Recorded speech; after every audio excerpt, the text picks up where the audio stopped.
അർത്തുങ്കലെ പള്ളിയിൽ ചെന്നിട്ടിൻ ഈശോയെ കണ്ടിട്ടും നോശാന പാടാം.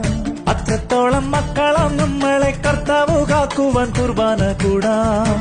ആത്മാവിൻ വാതിൽ തുറക്കാം, അൾത്താരയ്ക്കുള്ളിൽ സ്തുതിക്കാം, അനുതാപമുള്ളിൽ നിറയ്ക്കാം, അവിടേക്കതെല്ലാം കൊടുക്കാം.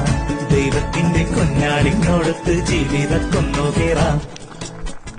അർത്തുങ്കലെ പള്ളിയിൽ ചെന്നിട്ടിൻ ഈശോയെ കണ്ടിട്ടും നോശാന പാടാം.